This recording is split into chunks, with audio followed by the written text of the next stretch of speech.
Hey everybody, Wade Vander with Stewart Title. In today's video, I want to talk about the 5 traits that I feel are the signs of the soon-to-be extinct realtor. And this is not meant to be any sort of negative video, it's just an informational video that, you know, if your marketing is not up to par, or there's some things that you maybe need to do differently in your business, or maybe some of these traits fall in line with you, you know that you can recognize them and lift yourself up and hopefully make it through. But you know, in any business there's attrition and there's a lot of things that happen, but I want to cover the 5 traits. So the number one thing that I see is lack of adaptation. So what does that mean?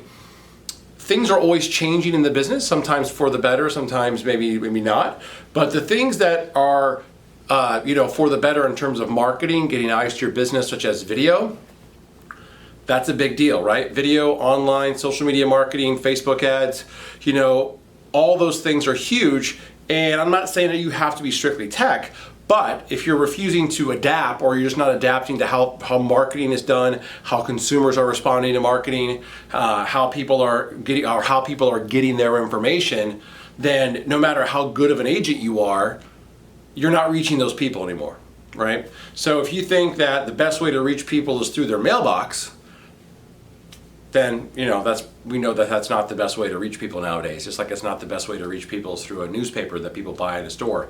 So, you know, if someone's refusing to adapt because they've always done things one way and that one way works for them, and if you have that one way and it's yielding awesome results for you, congratulations. But for most agents, you know, if they're doing marketing or they're doing things in their business like they did in the 90s, they're probably not seeing the same result today as they were back then. Number 2 is refuse to leverage. So as the real estate business and how teams have formed and how things are done and how business has grown, leverage is huge, right? You have to leverage with marketing, you leverage with maybe an assistant, transaction coordinator, you leverage with your CRM, you leverage with video, you leverage with multiple tools to help, one, get the messages out, but also once you have the business, to delegate to different people to do things that maybe you aren't really the best person to be doing, so you could free up more time to go help people buy and sell houses or lead generate, because time is finite in our business regardless of who you are, and the people that use their time the best usually find ways to grow the quickest, I think. And so if you're an agent and you're just flat out refusing to leverage, you got to put in the signs, you got to put in the listing to the MLS, you got to take the photos, you're doing everything, then have fun working 20-hour days, because it's going to be very difficult to really get to that next level if you're refusing to leverage. Number 3, no presence online, only offline.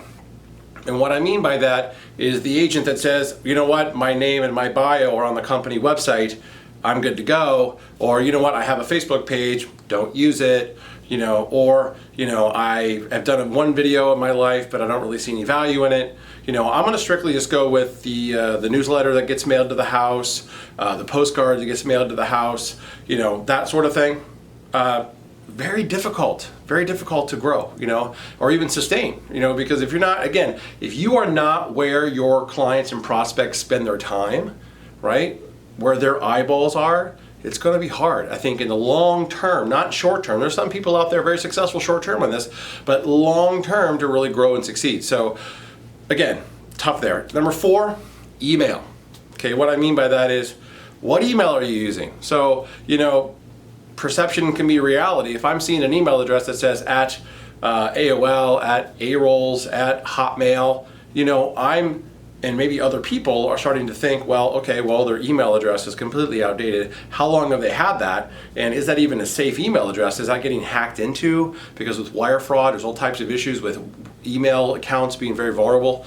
And if people see that you haven't adapted or changed your email address since the 90s, what else haven't you changed or adapted? You know, what else are you refusing to do? So, you know, I think that's a telltale sign when people see that, you know, something as simple and easy as your email address can be a sign that maybe you're on the way out. Number 5, and I think this is one of the biggest ones, if not the biggest one, is they're just not hungry anymore, right? So some people get to a point in their career where they've built up success and they say, you know what, I'm good, I'm just going to coast it out, and that's fine. There's nothing wrong with that. Some people choose to do that. But if you take into account lack of adaptation, refusing to leverage, not really wanting to do anything on the online arena, and then you throw into the fact that you're just not really that hungry anymore, you might not be in trouble today, but in 2 years and in 5 years, you're in deep trouble, because all of a sudden you go from doing 30 transactions to 21 to 16 to 8, and all of a sudden you're like, I don't know what's going on with my clients. Well, the thing is, you're not doing the other four things, and you're definitely not hungry. So very difficult. So that's my video. In my opinion, the top 5 things that you can look for the soon-to-be extinct real estate agent. Hopefully that's not you, but if you want to grow and you want to avoid these things, you can call me, Wade Vander, Molen, Stewart Title. You can fill out the form below if you're on my website, DC Title Guy. If you're on YouTube, hit that subscribe button, or you can just hit me up directly at wvander@stewart.com, and I'd be happy to talk to you. Thanks.